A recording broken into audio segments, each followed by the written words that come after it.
जय गुरु जी। गुरु जी के चरणों में कोटि कोटि प्रणाम। गुरु जी इस रहमत चैनल पे आप सभी संगत का स्वागत है।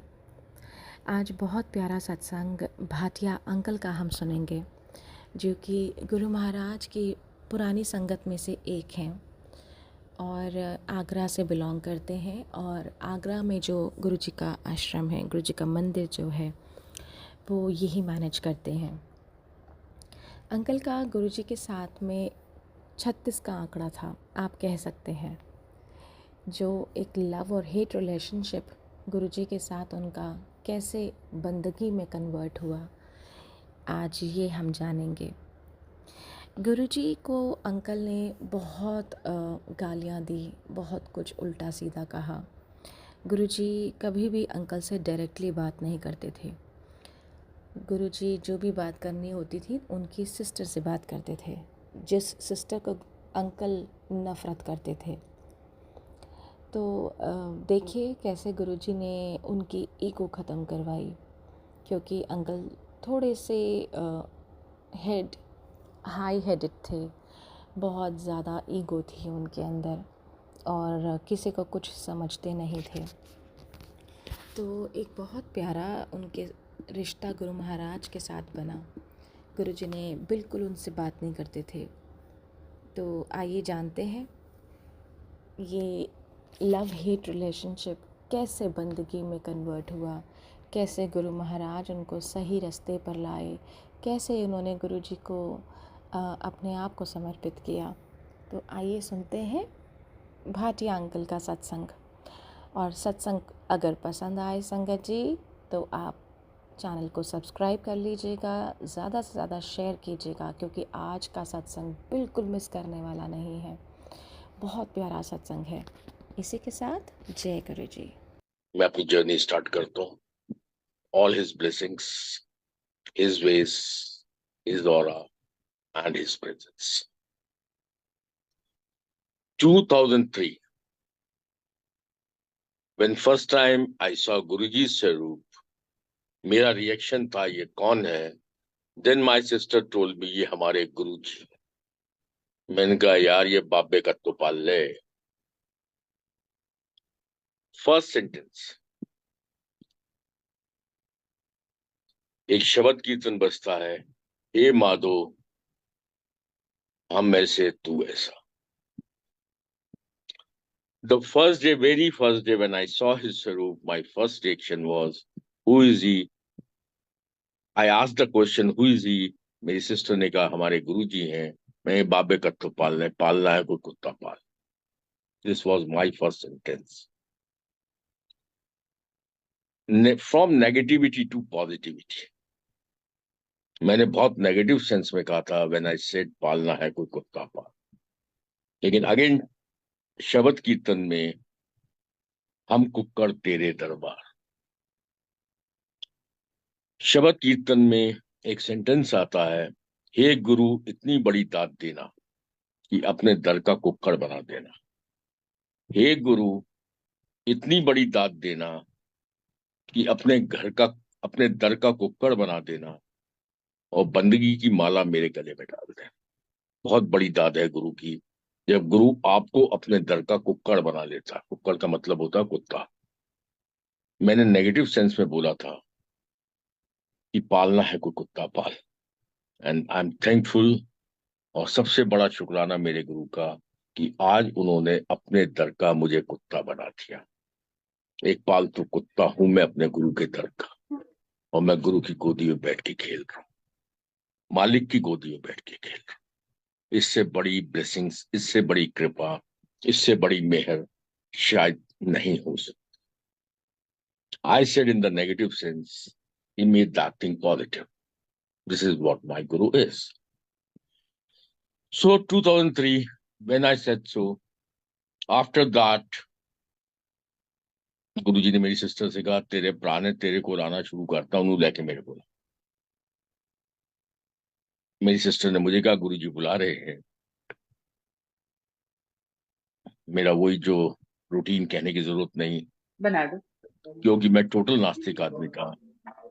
नेवर बीन टू एनी मंदिर, मस्जिद और गुरुद्वारा। मैं भगवान को मानता हरी नहीं था, मिर्ची भी डाल दो। ईश्वर को मैं जानता नहीं था, ना मुझे किसी से मतलब। मैं अपनी मस्ती में मस्त हूँ, everything was good in my life. तो मैं किसी भी चीज की कोई परवाह नहीं करता था, कभी भी मैंने भगवान को नहीं माना। इवन मैंने कभी दिवाली पूजन नहीं किया। बीइंग ए बिजनेसमैन, मेरे घर में कभी दिवाली पूजन नहीं हुआ, मेरे ऑफिस में कभी दिवाली पूजन नहीं हुआ। I was so anti religion and god. So जब मेरी सिस्टर ने कहा गुरुजी तुझे बुला रहे हैं, डेफिनेटली मैंने बहुत बुरा भला कहा होगा। फिर नेक्स्ट टाइम जब मैं दिल्ली गया, गुड़गांव गया, फिर मेरी सिस्टर ने कहा गुरुजी तुझे बुला रहे हैं, फिर मैंने बहुत कुछ बुरा भला कहा होगा। जैसे जैसे मैं गुरु को बुरा कहता था, जैसे जैसे मैं गालियां देता था, वैसे वैसे Guruji through my sister he used to call me, अपने प्राणु लेके आ, अपने प्राणु लेके आ। His ways he knows. Finally 5 June 2004, 5 June 2004 को गुरुजी ने सिंपल मेरी सिस्टर से कहा, उन प्राणु कहने की कोई लोड़ नहीं, वो खोता आपे ही छेती टुर के मेरे को लाऊंगा। He said so on 5th of June 2004, उन प्राणु कहने की कोई लोड़ नहीं, और खोता आपे ही टुर के छेती मेरे को लाऊंगा। And on 10th of June 2004, while playing badminton, racket struck on my right eye and I lost eyesight of my right eye. 10 जून को जब मेरी आंख की रोशनी गई, सीधी आंख की, तो एक Agra first aid, then Delhi, Shroff, Patnaik, finally Shankar Nethralaya, Chennai. एक होप होती है आदमी को, एक उम्मीद होती है कि छोटा डॉक्टर, छोटे के बाद बड़ा डॉक्टर, बड़े के बाद बड़ा doctor. In the mean time मैं गुरुजी के सत्संग सुनता रहा from 2003 to 28th of June 2004। जब मैं फाइनली शंकर नेत्रालय चेन्नई में गया, वहां 25 जून को मैं पहुंचा था। 3 दिन तक मेरे काफी इन्वेस्टिगेशंस हुए, न्यूरो के, ऑप्टिकल नर्व के, रेटिना के, सारे जितने भी एक्सपेरिमेंट्स मेरे ऊपर किए गए डायग्नोस करने के लिए। द फाइनल आउटकम, जो कि मुझे पहले दिन पता था, 10 जून को ही पता था, लेकिन एक उम्मीद, बड़ा डॉक्टर, बड़ा डॉक्टर, बड़ा doctor. As per them we are sorry for your right eye, you have to save your left eye. सीधी आंख गई, ये श्रिंक कर जाएगी, श्रिंक करके गड्ढा पड़ जाएगा, अंदर धंस जाएगी। उल्टी आंख बचानी। जब तक काढ़ा था कोई दिक्कत नहीं थी, मैं गुरु के पास नहीं गया, क्योंकि 10 जून को आंख की रोशनी गई। 25 जून तक मैं रेगुलर दिल्ली में था, डिफरेंट डिफरेंट डॉक्टर्स के पास था। 15 दिन मैं गुरु के पास नहीं गया, क्योंकि मैं कभी विश्वास नहीं करता था किसी भी चमत्कार। 28 जून को जब चेन्नई में डॉक्टर्स ने फाइनली बता दिया, we are sorry for your right eye, you have to save your left eye. अब क्योंकि अंधा होना कोई नहीं चाहता, अब आंखों में आंसू आए। अब वो गुरु के चमत्कार, गुरु के सत्संग, जिनका मैं मखौल उड़ाता था, अब वो सब मेरे जहन में आ रहे। सबसे बड़ा क्वेश्चन मेरे दिमाग के अंदर एक चला कि 5 जून 2004 को जब गुरुजी ने मेरी सिस्टर से कहा कि अब तेरा भाई अपने आप चल के जल्दी आएगा, when he said so, और 10 जून को मेरी आंख की रोशनी चली गई, it means may be he knew something. Logically yes, he knew something, और it was just a coincidence. अब जैसे मैं 2003 से 28 जून 2004 की जर्नी का कुछ पार्ट आपको बताता हूँ। मेरी सिस्टर ने बताया कि गुरुजी ऐसे शिव नगरी से कुछ गरम गरम हलवा निकालते थे, कभी दूध निकालते थे, कभी 12 टाइप के दूध आ जाते थे। मैंने कहा यार किसी मदारी के शो में चली जा, किसी मैजिशियन के शो में चली जा, वो क्या क्या नहीं कर लेता। फैक्ट है वो कर लेता है। जो तुम बता रहे हो कि हमारे गुरुजी ऐसा करते हैं, उससे बहुत ज्यादा मैजिशियन कर देगा। दूसरा, मेरी सिस्टर ने बताया कि एक बार हम लोग गए थे लंगर प्रसाद करने, गर्मी बहुत पड़ रही थी। मैंने गुरुजी से कहा, गुरुजी गर्मी बहुत पड़ रही है। उन्होंने कहा, ले आंटी हुने ही ठंड कर देंगे। आसपास बादल आ गए, बारिश हो गई, ठंडक स्टार्ट हो गई। क्योंकि मैं पढ़ा लिखा इंसान, थोड़ी बहुत मैंने किताबें भी पढ़ी हुई थी, अपने आप को बहुत समझदार किस्म का इंसान मानता था। ऐसे बेवकूफ आज भी नहीं हूँ, समझदार आज भी हूँ, लेकिन आज मैं दूसरे ढंग का समझदार हूँ। उस समय जब मेरी सिस्टर ने कहा गुरुजी ने ठंड कर दी, बादल आ गए, बारिश हो गई, मैंने कहा this is a simple form of illusions which any magician can do. Go to any magic show, और बड़े बड़े मैजिशियंस जब आते हैं, ट्रेन चलती हुई ट्रेन को गायब कर देते हैं, खड़े खड़े ताजमहल को गायब कर देते हैं। It's illusions. तो don't teach me that your guru is something very great. It's all tricks, all magic. फलाना दिमाग का खैर 500 ऐसी बातें हुई। जब डॉक्टर्स ने मना किया, 28 जून 2004, अब क्योंकि मैंने गुरु के सत्संग सुने हुए थे, आंखों में आंसू आए, तब ये चमत्कारी बाबा याद आए। सो टू सीक चमत्कार, क्योंकि मेरे सामने अब एक रेडीमेड चमत्कारी गुरु या बाबा थे। अब मेरी सिचुएशन कंपल्सिव हो गई थी। सो जस्ट टू सीक चमत्कार, I started thinking that I must visit Guruji now. So finally, as per his words, on 7th of July 2004, मैं फर्स्ट टाइम गुरुजी के बर्थडे के दिन गुरुजी के दरबार में पहुंचा। The moment I saw him, जब मैंने गुरुजी को फर्स्ट टाइम देखा, क्योंकि मैंने गुरुजी कई सत्संग, नेगेटिव पॉजिटिव, अपने दिमाग से सब चलता रहा मेरे। 7 जुलाई 2004 को जब मैंने फर्स्ट टाइम गुरुजी को देखा, तो एक ही बात मेरे दिमाग में घुसी, either he is a big fraud और he is a big god. जो शख्स मेरे सामने आया है, या तो वो बहुत बड़ा फ्रॉडिया है जो पढ़े लिखे लोगों को बेवकूफ बना रहा है, या अगर कोई भगवान है तो आज साक्षात भगवान मेरे जीवन में मेरे गुरु के रूप में आया है। यही दो बातें बस। ना तो मेरा गुरु संत है, ना मेरा गुरु महात्मा है, ना मेरा गुरु महापुरुष है, ना कोई धर्मात्मा है। या तो फ्रॉड है या ईश्वर। इस जर्नी, इस सोच के साथ मैंने गुरु के संग ये जर्नी स्टार्ट की। नाउ 7th of July 2004,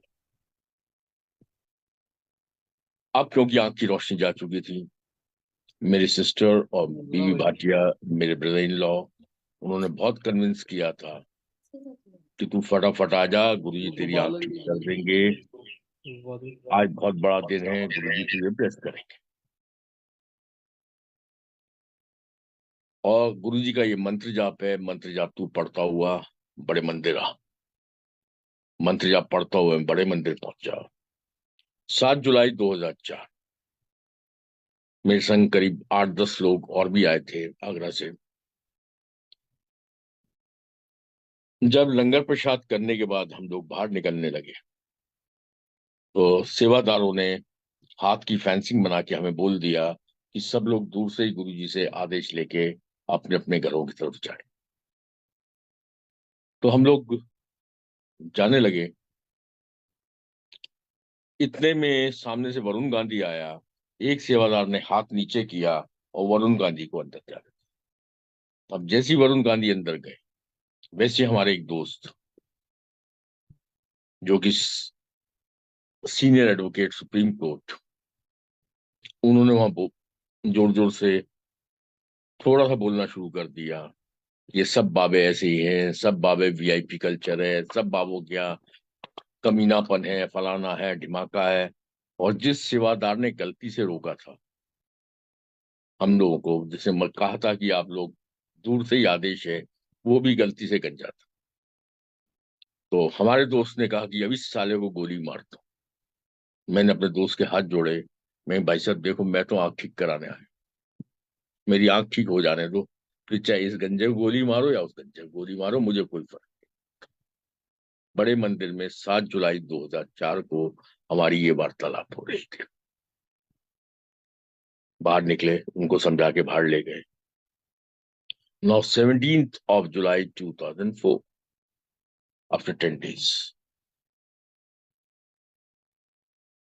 जो मेरे दोस्त ने और मैंने मिलके जो भी मखौल उड़ाया, जो भी मजाक उड़ाया, 17 जुलाई 2004 उनकी वाइफ, मेरी भाभी, करीब 130 kgs in weight that time in 2004। 6 महीने पहले उनको लाइट पैरालिटिक अटैक हो चुका था। 15 साल से जिसने घुटने नहीं मोड़े हुए थे, सीधी टांगे करके बैठती थी, मुश्किल से थोड़ा बहुत चल पाती थी। जो 15 साल से जमीन पे नहीं बैठी, जिसने घुटने ही नहीं मोड़े, 17 जुलाई 2004 को एम्पायर स्टेट छोटे मंदिर में वो कैसे जमीन में बैठी, वो गुरु को पता या आंटी को पता, मुझे नहीं पता। नेक्स्ट डे सुबह 7 बजे मेरे दोस्त का मुझे फोन आता है।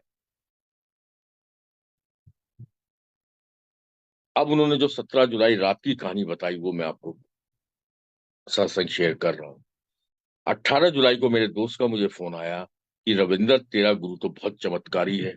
मैंने कि क्यों भाई साहब, क्या हो गया? कह रहे तुझे अपनी भाभी का पता ही है, भाई 15 साल से उसने घुटने नहीं मोड़े। मैंने कि हाँ जी पता है भाई साहब। कह रहे कल रात को ये जमीन पे कैसे बैठ गई, पता नहीं कैसे बैठ गई, अब सामने भोजन की थाली आ गई। वो गुरु जी के राइट में बैठी थी मेरी भाभी, सामने भोजन की थाली आ गई।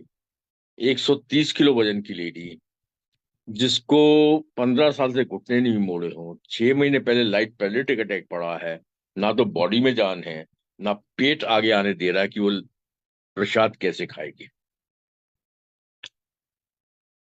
She started looking. अब मेरे भाई साहब बता रहे हैं कि यार तेरी भाभी ने गुरुजी की तरफ देखना शुरू किया, गुरुजी ने तेरी भाभी की तरफ देखना शुरू किया।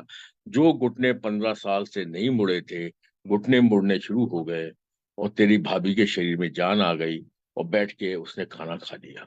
यूपी में हम लोग खाना कहते, खाना खा लिया, भोजन कर लिया, सॉरी खाना नहीं, भोजन कर लिया। और देख अभी भी भाभी तेरी घुटने मोड़ के बैठी है, आराम से पालथी मार के बैठी है। 15 साल के बाद तेरी भाभी ने पालथी मारी, जमीन पे बैठी। तेरा गुरु तो बहुत चमत्कारी है। अब क्योंकि मैं थोड़ा साइंटिफिक, थोड़ा लॉजिकल था, तो मुझे लगा कि कुछ ना कुछ हिप्नोटिकल हीलिंग पावर्स या कोई रेकी पावर्स गुरुजी ने कर दी होंगी। मेरी मोटी भाभी अब तो ठीक हो गई है, 1 हफ्ते के बाद फिर ये सीधी हो जाएगी। लेकिन गुरु गुरु है। फर्स्ट चमत्कार इन फ्रंट ऑफ मी। अब थोड़ा सा विश्वास होता है, ये पहला चमत्कार देखा, लेकिन डाउट्स ये थे कि इट वॉज रेकी पावर और it was some hypnotical healing powers. और लेकिन जर्नी मेरी, क्योंकि आपके पास मजबूर थे, आप कुछ और सोच नहीं सकते थे, जर्नी मेरी स्टार्ट हुई। समय बीतता गया, बीच में बहुत कुछ हुआ, उन पे, उन बातों पे भी मैं आऊंगा। कुछ टाइम के बाद गुरुजी ने मेरी सिस्टर से कहा, "मैं तेरे अपराधी पुट्ठी आंख ब्लेस कर दी, और उन्हें 5-6 साल लग देंगे गुरु नु समझ ले गुरु की होता। व्हाट गुरु सेड वाज कि तेरे भाई की उल्टी आंख ब्लेस कर दी, उसको 5-6 साल लगेंगे गुरु को समझने में गुरु क्या होता है। अब इसका हमारे सामने सीधा सीधा मतलब था कि 5-6 साल के बाद आंख ठीक हो जाएगी, हम गुरु को समझ जाएंगे। गुरु को कैसे समझेंगे? जिस काम के लिए आए हैं वो काम पूरा होगा तभी तो गुरु को समझेंगे। गुरु समझेंगे कैसे? हम दूसरों के बहुत चमत्कार सुनते हैं, लेकिन मुझे उनके चमत्कारों से करना क्या? सुन के मैं आ गया, लेकिन मेरे संग भी तो कुछ हो।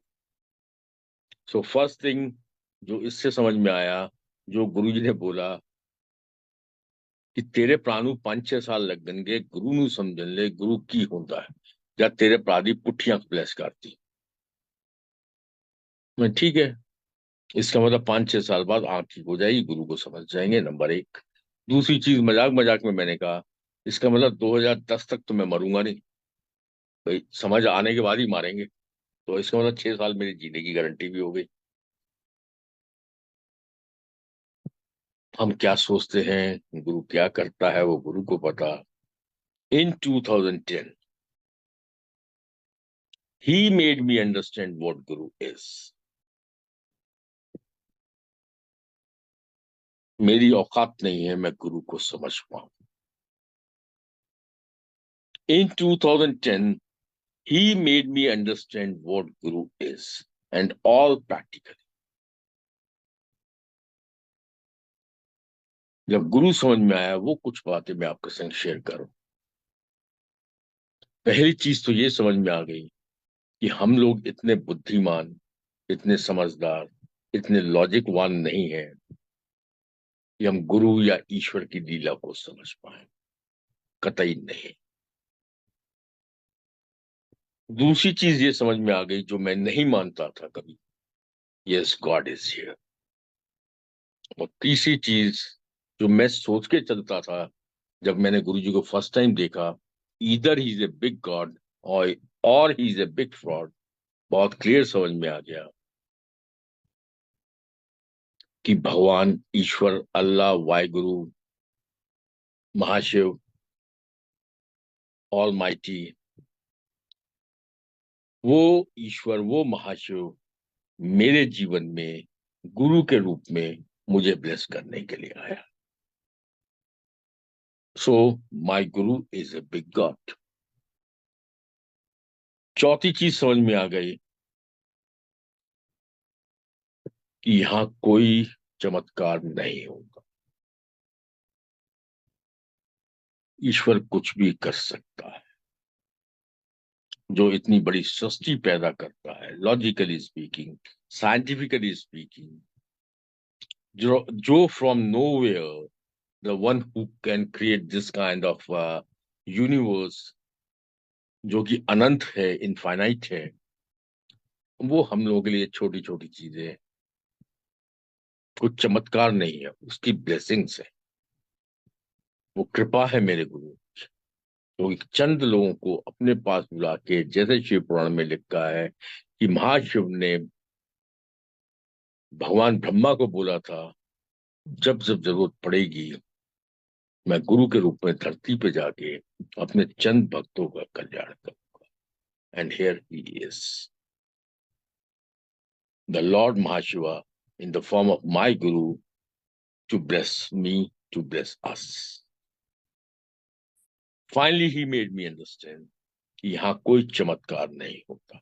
गुरु जी खुद अपने मुंह से कहते थे मैं एक भी बात ऐसी नहीं करूंगा जो गुरु जी ने नहीं कही हो। गुरु जी खुद अपने मुंह से कहते थे कि तुसी कंजरा नु गुरु जब तक चमत्कार ना दिखाए तुसी कंजरा नु गुरु समझ नहीं आता।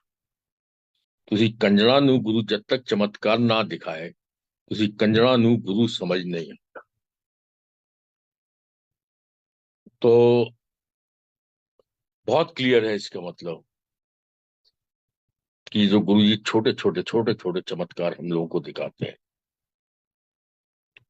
वो सिर्फ एक हमारे लिए कॉल है to come to Guru ji. 2010 when he made me understand what guru is। हम लोग गुरु को नहीं समझ सकते, ये बहुत क्लियर है, but importance of guru in our life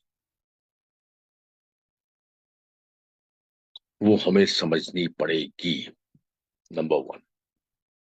दूसरी चीज जो गुरु जी अपने जाते जाते भी कह गए थे कि हम सब सेल्फिश हैं, यस वी आर।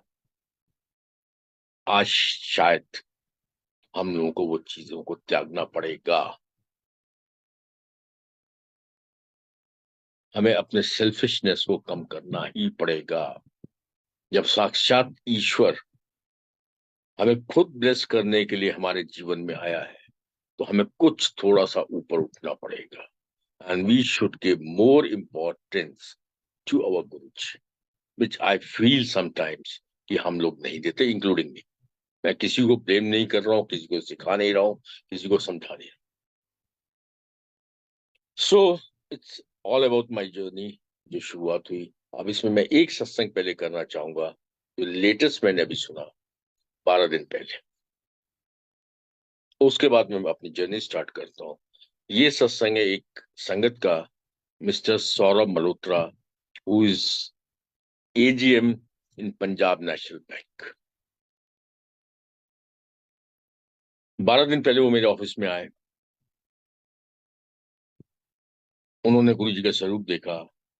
उन्होंने मुझे जय गुरु जी कहा, मैंने भी उनसे जय गुरु जी कहा। नॉर्मल वही होता है कि हाँ, आप कब से गए, आप कब से गए। जब गुरु की बातें स्टार्ट होती है तो हम लोग कुछ इसी ढंग से बात स्टार्ट करते हैं, आप कब गए, आप कब गए। He is from Agra. Regularly he goes to बड़ा मंदिर।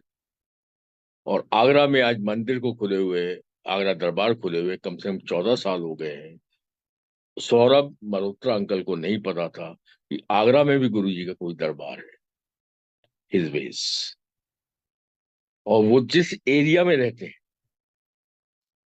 सबसे बड़ी बात यह है कि जिस एरिया में वो रहते हैं वहां के 90% लोग गुरु के दरबार में आते हैं। और उनको 12 दिन पहले पता चला कि आगरा में गुरु जी का दरबार है। Number one. नंबर टू, अब मैं उनके सत्संग की बात कर रहा हूँ। देन ही सेड कि मैं तो 2003 में गुरु जी के पास गया था, मैं और मेरे फादर। नाउ लिसन दिस सत्संग। 2003 में जब मैं गुरु जी के पास गया तो गुरु जी ने मेरे फादर को बुलाया। बुला के उससे कहते हैं, मेरे फादर को कहते हैं, मतलब सौरभ मल्होत्रा जी बता रहे हैं कि गुरु जी उनके फादर को कहते हैं कि तेरे पिछले जन्मों के कर्म इतने बुरे हैं। लिसन दिस सत्संग। कि तेरे पिछले जन्मों के कर्म इतने बुरे हैं कि पेट से नीचे का तेरा पोर्शन, नाभि से नीचे का तेरा पोर्शन कट जाएगा और मैं भी नहीं बचा पाऊंगा। तेरे पिछले जन्मों के कर्म इतने खराब हैं कि नाभि से नीचे का पोर्शन तेरा कट जाएगा, मैं भी नहीं बचा पाऊंगा। लेकिन तेरे इस जन्म के कर्म इतने अच्छे हैं कि मैं तुझे जिंदा रखूंगा और तेरा कल्याण करूंगा। ये गुरुजी ने 2003 को सौरभ मल्होत्रा के फादर से, जो कि बैंक मैनेजर थे, उनको। 7 जुलाई 2007, करीब 4 साल के बाद, गुरुजी के बर्थडे वाले दिन, सौरभ मल्होत्रा के फादर ट्रेन पकड़ रहे थे। उनका पैर स्लिप हुआ, चलती हुई ट्रेन के नीचे आ गई, दोनों टांगे कट गई। उसके बाद इस कंडीशन में कोई जिंदा नहीं रह सकता था, और वो जिंदा रहे। आज आर्टिफिशियल टांगों के सहारे चल रहे हैं। गुरुजी ने जब अपने मुंह से कह दिया मैं तेरा कल्याण करूंगा, गुरु उनका कल्याण कर। नौदल एक यही सत्संग सब कुछ, बहुत कुछ एक्सप्लेन करता है। हम क्या है, मेरा गुरु क्या। जब गुरुजी ने कहा कि तेरे पिछले जन्मों के कर्म, कौन जानता है पिछले जन्म।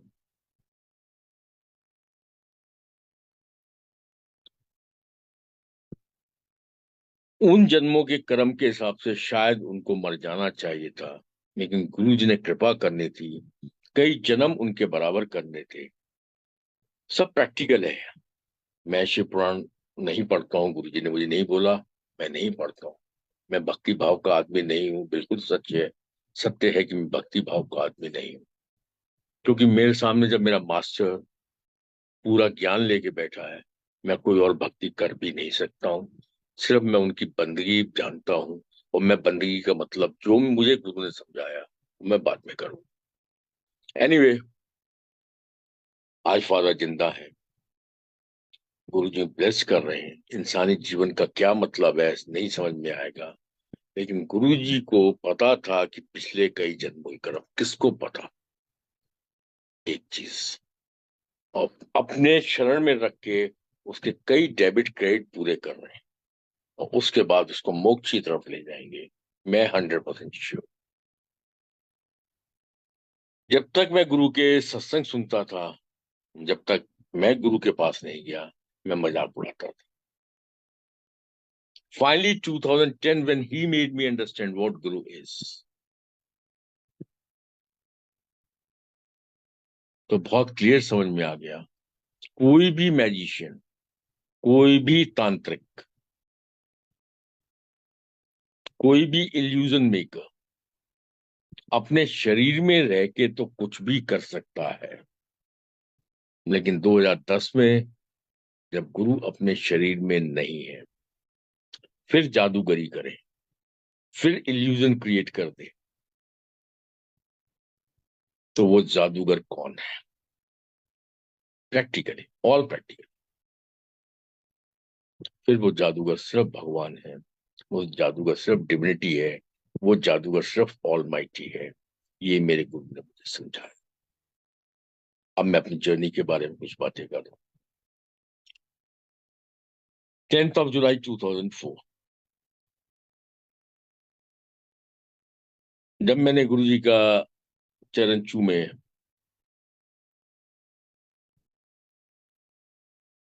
तो मेरी सिस्टर ने कहा गुरु जी मेरा प्रा। गुरु जी कहते हाँ कमली में जानना तेरा प्रा है। जैसी द वे ही स्पोक, मैं जैसी सामने बैठने लगा, वैसे ही गुरु जी जोर से चिल्लाए, जुआड़ी कित्थों था, पहले औंधा नहीं सीगा, ਹੁਣ आके अगे बैठ रहा है, चल जा पीछे। और जब मैं पीछे बैठने लगा छोटे मंदिर में म्यूजिक सिस्टम के पास, वैसे ही गुरु जी जोर से चिल्लाए, बाहर निकल, बाहर निकल के बैठ। जब मैं बाहर बैठा तो मन में थोड़ा सा तो लगा कि बेइज्जती हुई है, पर क्योंकि मजबूरी में आए हुए हैं, आंख ठीक करानी है, ज्यादा तो फील नहीं हुआ, लेकिन लगा कि बेइज्जती कर हो गई। इतने में एक सेवादार अंकल आए, आई थिंक सिंगला अंकल ही होंगे। आके वो मुझे कहते हैं कि अंकल जिस दिन गुरुजी आपकी बेइज्जती कर दें, समझ लो आपका बहुत बड़ा कल्याण हो गया। तो मैंने भी मनी मन सोचा, मैं ठीक है फिर तो बेइज्जती कराओ, आंख की रोशनी पाओ, क्या फर्क पड़ता है भाई। बेइज्जती कराने के बाद अगर आंख की रोशनी आ जाती है तो बेइज्जती कराओ, कोई फर्क नहीं पड़ता। तो I got very normal, peaceful. मैं कही ये बढ़िया, कराओ बेइज्जती, करो बेइज्जती। उस दिन के बाद से गुरुजी मेरी हमेशा बेइज्जती करते, कभी इज्जत नहीं की। All his veg. 10 जुलाई की रात को हम लोग बाहर निकलने लगे। रात के 11 सवा 11 का टाइम होगा, 10:30 से लेकर 11:30, कोई भी टाइम हो। इतने में जोशी अंकल ने मेरी सिस्टर को आवाज दी कि गुरुजी आंटी आपको अंदर बुला रहे हैं। मैं, मेरे ब्रदर इन लॉ और मेरी सिस्टर, हम लोग अंदर गए। एज यूजुअल मुझे गुरुजी ने इशारा कर दिया, मैं बाहर बैठा था। 5 मिनट के बाद मेरी सिस्टर और ब्रदर इन लॉ बाहर निकले और जल्दी आए, पप्पू चल, पप्पू चल। मैंने कहा क्यों, क्या हुआ? चलते चलते मेरी सिस्टर ने बताया कि गुरुजी ने आदेश दिया है कि मुल्तानी मिट्टी और गुलाब जल लेके आना। और मेरी सिस्टर ने यही बताया कि मैंने गुरुजी से पूछा गुरुजी कल लेके आना है, तो गुरुजी कहते कल नहीं, उन्हें ही, मतलब अभी, राइट नाउ। कल जल्दी कर, जल्दी कर, आज ही तेरी आंखों का गुरुजी ऑपरेशन कर रहे हैं, आज ही गुरुजी तेरी आंखें ठीक कर दे। हम भी बड़े खुश, जल्दी जल्दी घूमे। उस पूरे इलाके में 2.5-3 घंटे तक हम तीनों घूमते रहे, लेकिन कोई दुकान खुली हुई नहीं मिली। फाइनली 2, 1:30, 2 बजे जो भी टाइम होगा, एक दुकान खुली हुई मिली। उसके बाद गुलाब जल था, मुल्तानी मिट्टी नहीं थी। इतने में 8-10 साल, 5-10 साल का बच्चा आया, मेरी सिस्टर से कहता आंटी आपको मुल्तानी मिट्टी भी चाहिए, मुझे 10 रुपए दो, मैं अंदर से लेके आता हूँ। जो भी पैसे उसने 5-10 रुपए मांगे होंगे, मेरी सिस्टर ने दिए। वो मुल्तानी मिट्टी लेके आया। तो हम लोग करीब 1:30-2 बजे के करीब या 2:30 बजे के करीब गुरु जी के पास पहुंच गए। उसके बाद मैं बाहर बैठा था वरांडे में, एम्पायर स्टेट के। मेरी सिस्टर जीजाई प्लस 10-15 संगत अंदर गुरु जी की सेवा कर रही थी। सुबह 6 बजे तक करीब वो सेवा चली। अब मैं भारी बार अपनी आंख को देख रहा था कि आंख ठीक हुई या नहीं। आंख ठीक नहीं हुई। फिर नेक्स्ट डे फिर आदेश हुआ कि यही सेवा नेक्स्ट डे भी होनी है। Same happened. अंदर 15-20 संगत में बाहर एम्पायर स्टेट के बैठा हूँ। वही 6 बजे करीब फिर हम लोग वापस अपने गुड़गांव सिस्टर के घर में पहुंचे। 8 बजे फिर सिस्टर को गुरुजी ने अपने पास बुलवाया। 1:30 बजे उसके बाद ये आदेश दिया गुरुजी ने मेरी सिस्टर को कि अपने भाई को 1:30 बजे आगरा भेज दी। 1:30 बजे मैं गुड़गांव से आगरा के लिए चला गया। रास्ते भर देखता गया कि इलाज हुआ नहीं हुआ। हाँ, ठीक नहीं। जिंदगी चलती रही।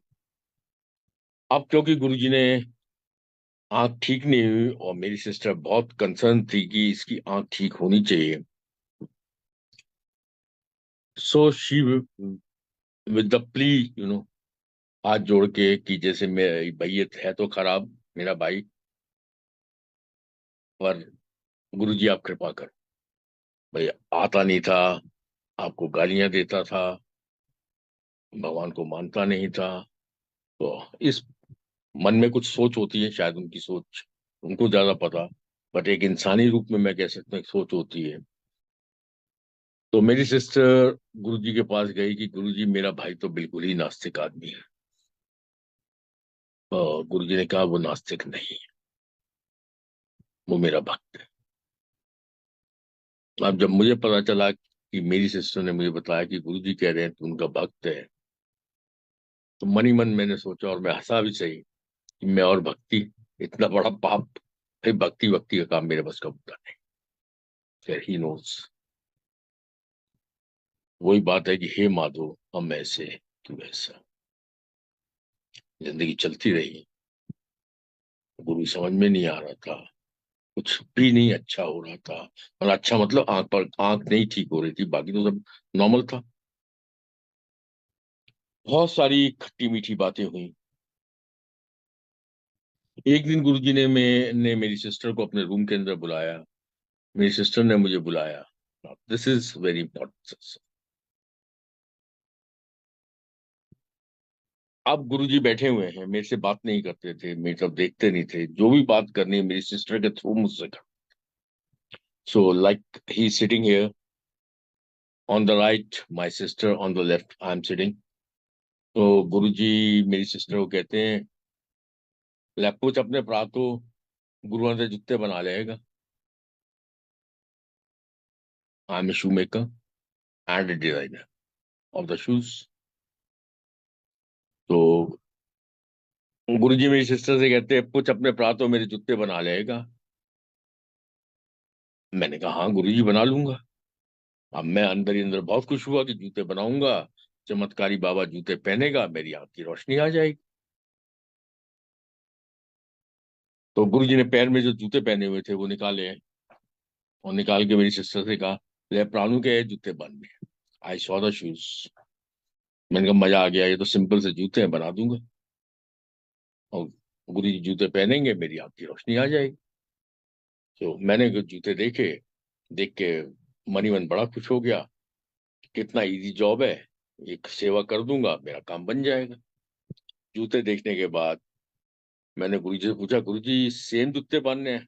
हाँ हाँ, प्राणु दास दे सेम जूते पहनने। मैंने कहा गुरुजी सेम कलर, लै जिन्ने मर्जी कलर बना, प्राणु दास दे जिन्ने मर्जी कलर बना, जिन्ने मर्जी कलर बना। खैर जूते कैरी बैग में पैक किए, नहीं से लेके आगरा में आ गए। जैसे ही ऑफिस में जूते रखे, खोले, गुरुजी की फ्रेग्रेंस चारों तरफ। अब जूतों में से खुशबू निकलती और फ्रेग्रेंस चारों तरफ। अब मुझे लगा कि इसमें गुरुजी ने कोई महंगा इत्तर पाया हुआ है, भाई उसकी फ्रेग्रेंस आ रही है। अब वो जूते मेरे लिए खिलौना बनते हैं। मालिक की इच्छा है, हम तो अपनी बेवकूफियां कर रहे हैं।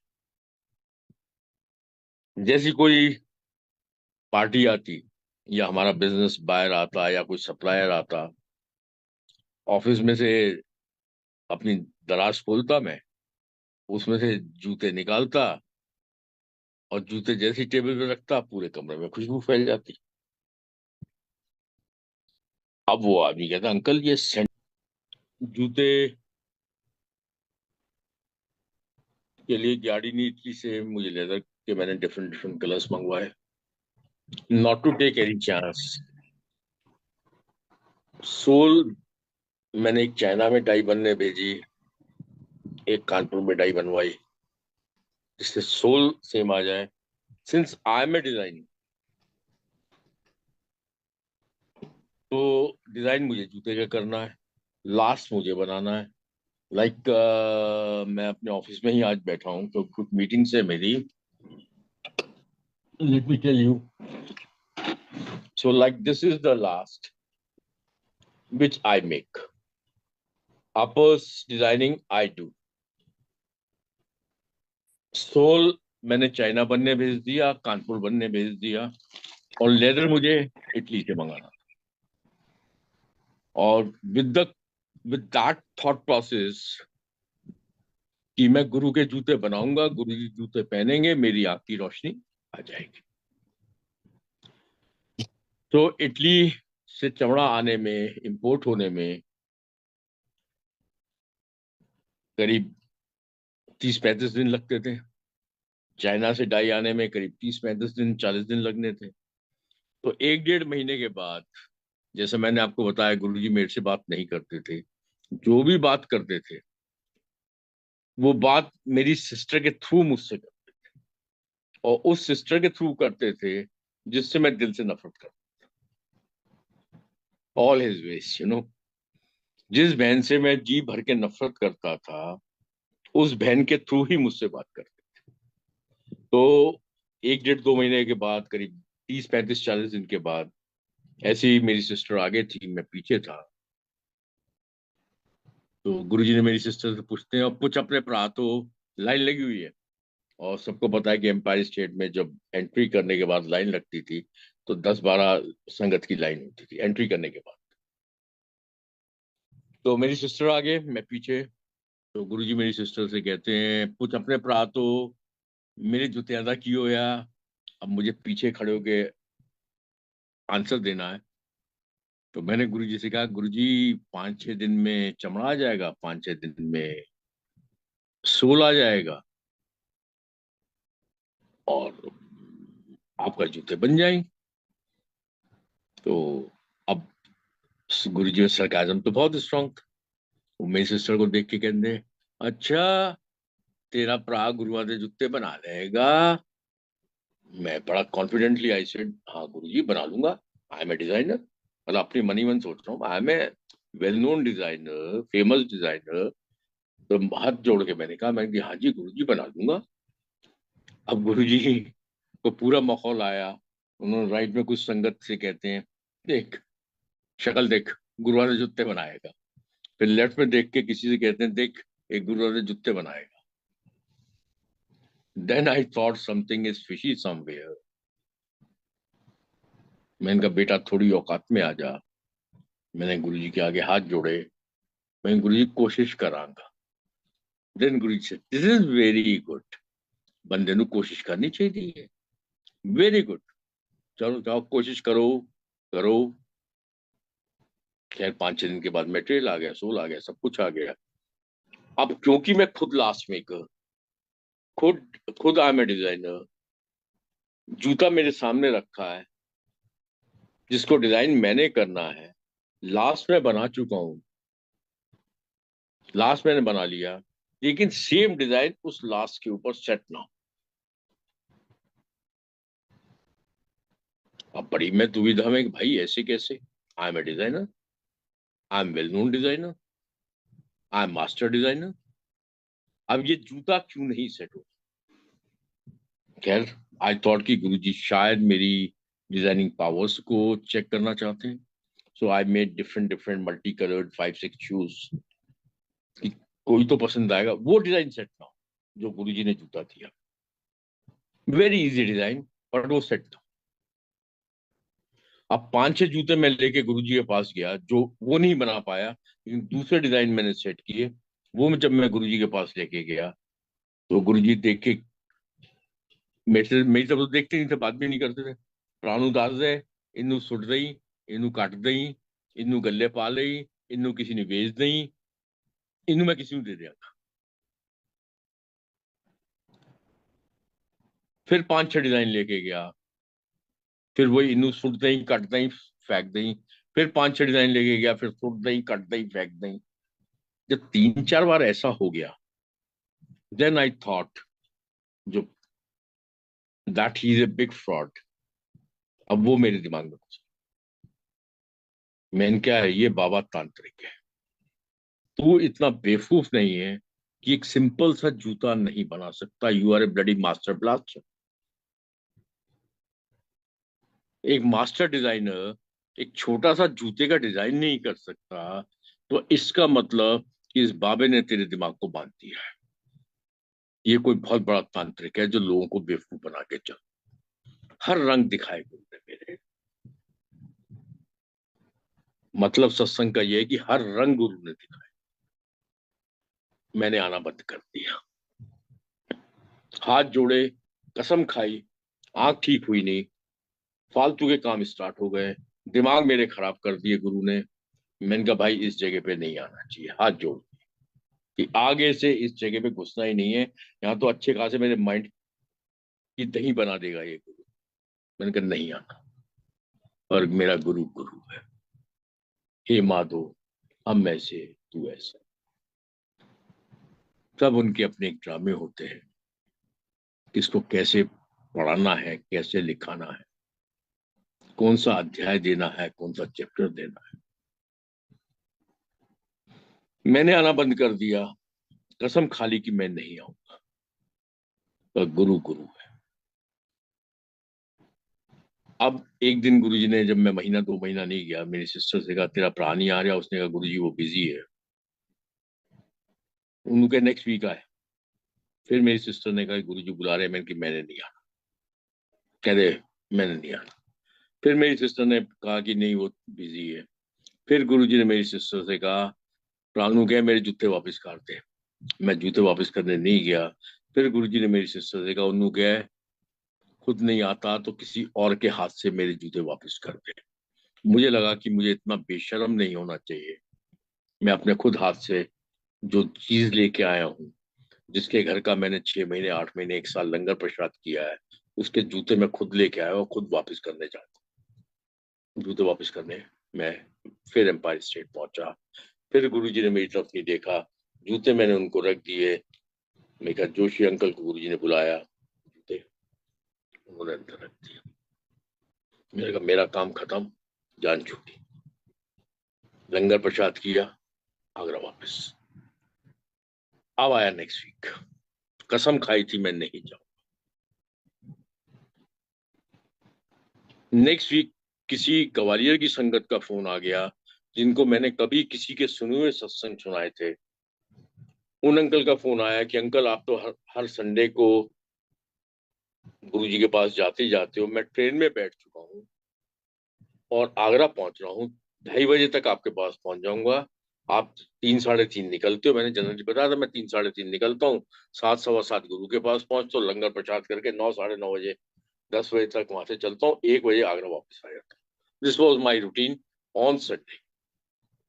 बाकी बीच में किसी भी दिन एक दिन और, जैसी बिजनेस के हिसाब से, जरूरत के हिसाब से। तो संडे को उनका फोन आ गया। अब जब वो चल ही चुका था, बैठ ही चुका था ट्रेन में, मैं भी हेल्पलेस हो गया। मैं चल यार चलते। ये मेरा गुरु है, सब ड्रामा रचते हैं। अब आया उससे next week. Now this is very important. Next week फिर मैं कसम खा के बैठा था कि मैं नहीं जाऊंगा। Next week Arvind Singla, Singla uncle के बेटे का, मेरे पास 3 बजे फोन आया। अब ये बहुत इंपॉर्टेंट सत्संग है कि गुरु क्या क्या ड्रामे रचता है अपने भक्त को कैसे उसके ऊपर कृपा करने के लिए। 3 बजे करीब सिंगला, अरविंद सिंगला का मेरे पास फोन आता है कि अंकल आप तो संडे को आते ही आते हो। मैं एक्चुअली एक शादी में आया हूँ, now he is telling me, Arvind Singla, कि मैं सुबह 6 बजे दिल्ली से चला हूँ और 2 बजे के करीब फिरोजाबाद पहुंचा हूँ, 1:30-2 बजे। Firozabad is around 1 hour away from Agra. पता नहीं अंकल, मैं आया हूँ, एक शादी में आया हूँ, दोस्त की शादी में आया हूँ। तो मुझे लगता है कि मुझे रात का लंगर प्रसाद में बड़े मतलब एम्पायर स्टेट ही जाएगा। और सी द स्टोरी, सुबह 6 बजे दिल्ली से चल रहे हैं फॉर ए मैरिज फंक्शन।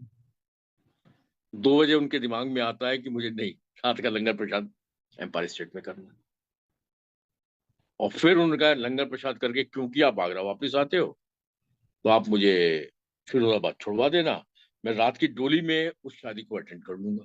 भाई सुबह 6 बजे चले ही क्यों आप? और 2 बजे दिमाग में कैसे आया? ये सब गुरु अपनी ड्रामे रच रहे हैं। जब मैंने सुना कि 6 बजे चल के 2 बजे दिमाग में आ रहा है, मैंने कहा ये तो बहुत बड़ा पागल आदमी है भाई। अब क्योंकि वो कह चुका है, थोड़ी मुझे उसकी इज्जत रखनी थी, पता नहीं क्या मन में आया। मैंने कहा अंकल आप आ जाओ, चलो चलते हैं। मैंने कहा 1 हफ्ता और झेल लूंगा।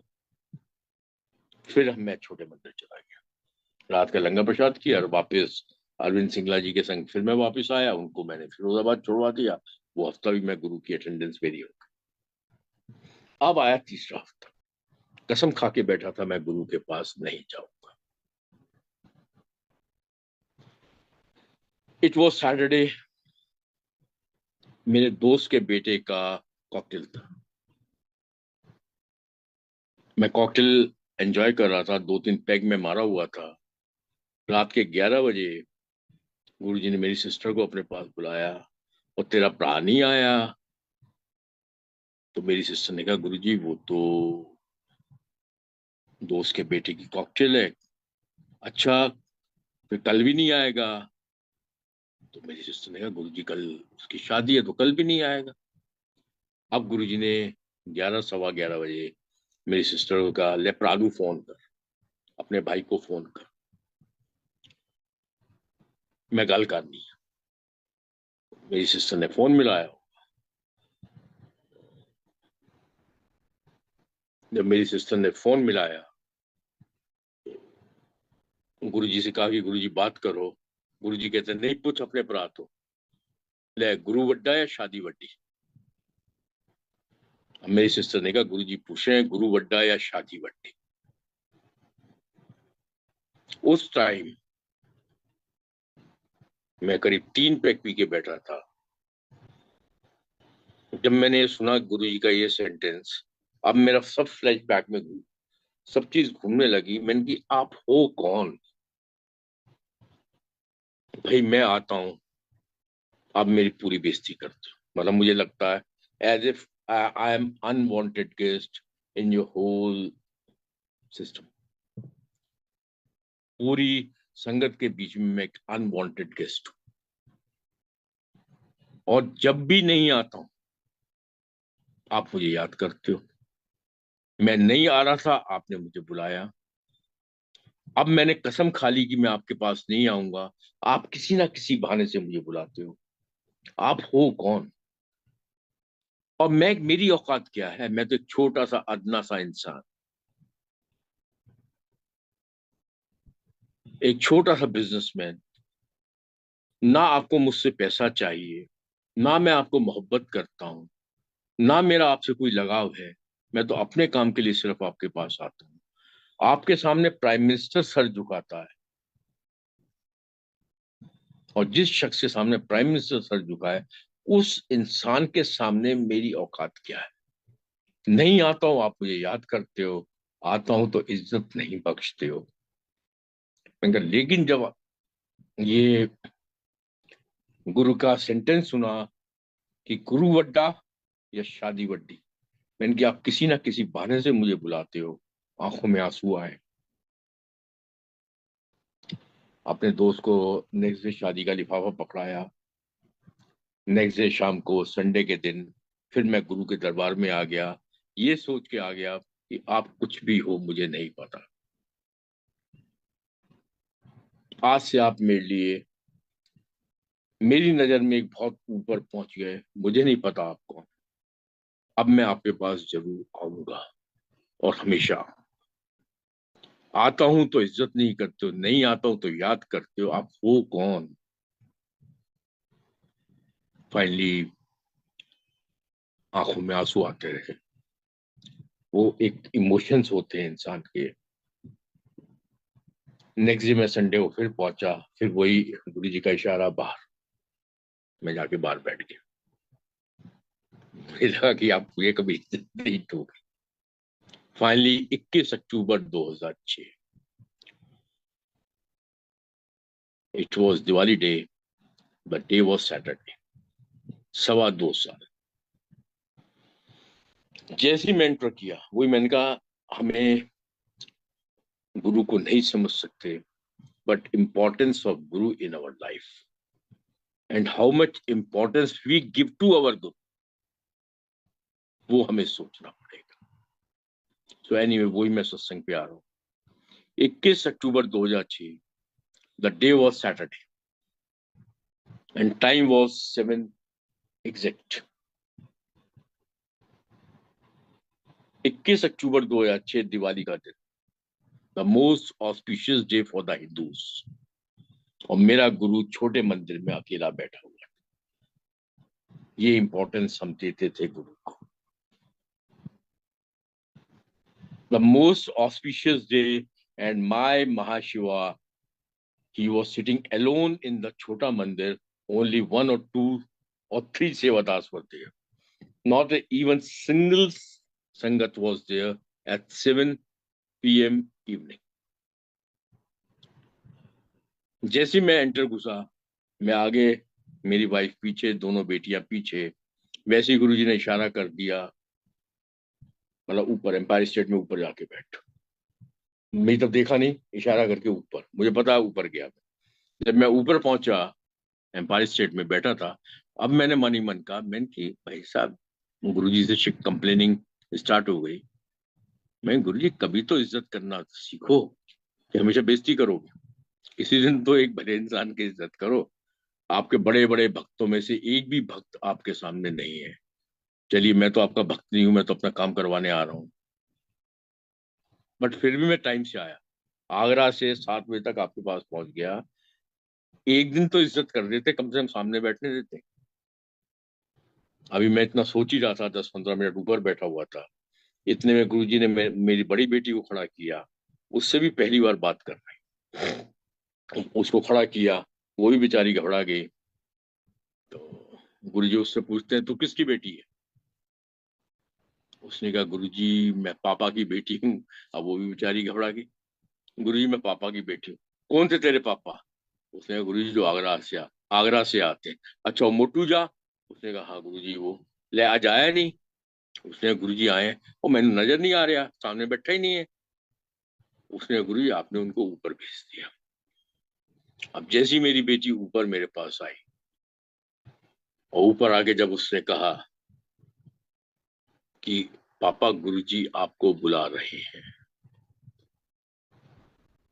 2.25 साल के बाद जब मैंने ये सुना कि गुरु मुझे बुला रहा, बूज बम्स, सिर लाल, आंख लाल, कान लाल।